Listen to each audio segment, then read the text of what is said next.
Selamat sore pemirsa, Anda menyaksikan Headline News pukul 16 waktu Indonesia bagian Barat bersama saya Fatma Ayu. Wakil Menteri Imigrasi dan Pemasyarakatan Silmi Karim keluar gedung KPK pada pukul 8.30 waktu Indonesia bagian Barat setelah menjalani pemeriksaan selama kurang lebih 10 jam. Silmi serta 7 tahanan lainnya resmi memakai rompi oranye dan langsung digiring ke rutan KPK guna menjalani penahanan di rutan KPK selama 20 hari mendatang. Lalu untuk informasi lebih lanjut, saat ini kami sudah terhubung dengan jurnalis Metro TV Dasya Hutahuruk yang melaporkan langsung dari Gedung Merah Putih KPK Jakarta. Selamat sore Dasya. Dasya, bagaimana update kasus pemeriksaan Wamenipas Silmi Karim pada sore hari ini?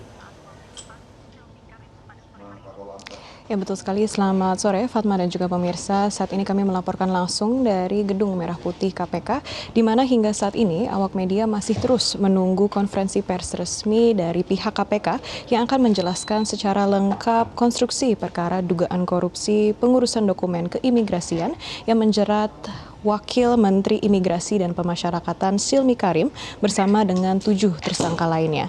Meski demikian, sejumlah perkembangan penting telah terungkap dalam kasus ini, di mana pada perkembangan terbaru dari Gedung Komisi Pemberantasan Korupsi atau KPK, Wakil Menteri Imigrasi dan Pemasyarakatan yakni Silmi Karim telah selesai menjalani pemeriksaan pada tadi pagi atau Kamis pagi sekitar pukul 8.30 waktu Indonesia Barat.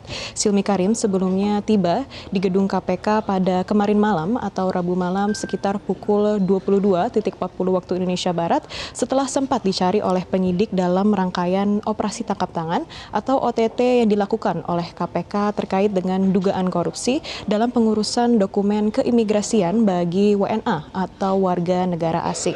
Usai menjalani pemeriksaan hampir 10 jam, Silmi Karim keluar dari Gedung Merah Putih KPK dengan mengenakan rompi tahanan berwarna oranye dan juga tangan yang diborgol. Namun hingga saat ini belum ada pernyataan resmi dari yang disampaikan oleh pihak Silmi Karim maupun pihak KPK terkait hasil dari pemeriksaan tersebut. Selain Silmi Karim, pemeriksaan juga dilakukan terhadap 7 orang tersangka lainnya yang turut diamankan dalam OTT ini atau operasi tangkap tangan ini, dan setelah proses pemeriksaan selesai, ke-8 tersangka langsung dibawa menggunakan mobil tahanan menuju rumah tahanan KPK untuk menjalani masa penahanan awal selama 20 hari.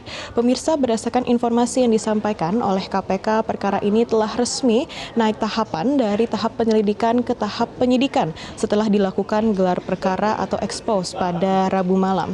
Dari total 18 orang yang diamankan dalam operasi tangkap tangan ini, sebanyak 8 orang telah ditetapkan sebagai tersangka, sementara 10 orang lainnya berstatus saksi dan kini telah dipulangkan. Sejumlah nama yang telah terungkap sebagai tersangka antara lain adalah Wakil Menteri Imigrasi dan Pemasyarakatan yakni Silmi Karim, mantan pelaksana tugas Direktur Jenderal Imigrasi yakni Safar Muhammad Godang, kemudian Kepala Kantor Wilayah Imigrasi Jawa Barat Jaya Saputra, dan juga Kepala Kantor Imigrasi Kelas 1 Jakarta Barat Ronald Arman Abdullah.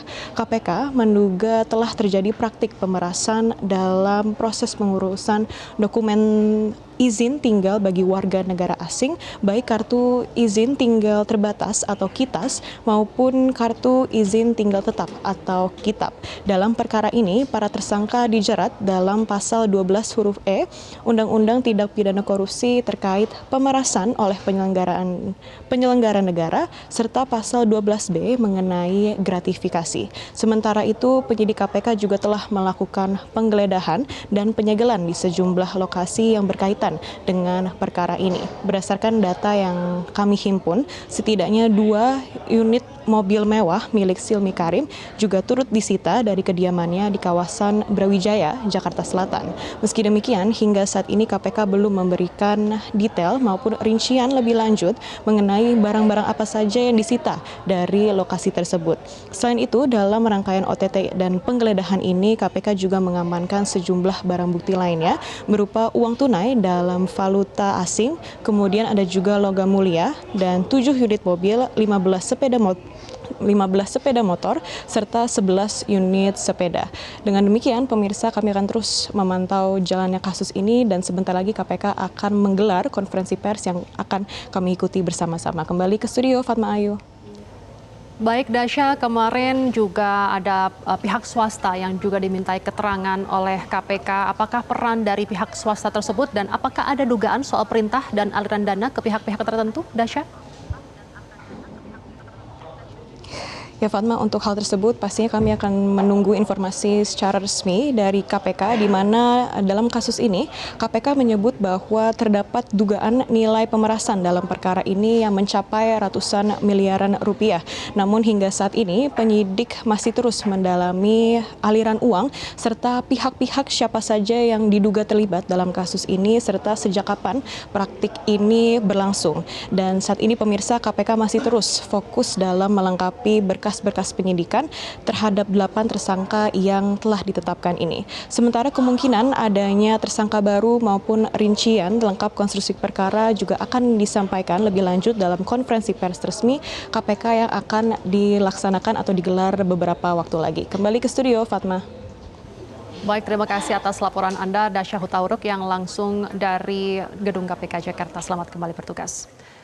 Dan demikian pemirsa Headline News kali ini. Jelajahi cara baru mendapatkan informasi. Download Metro TV Extend sekarang.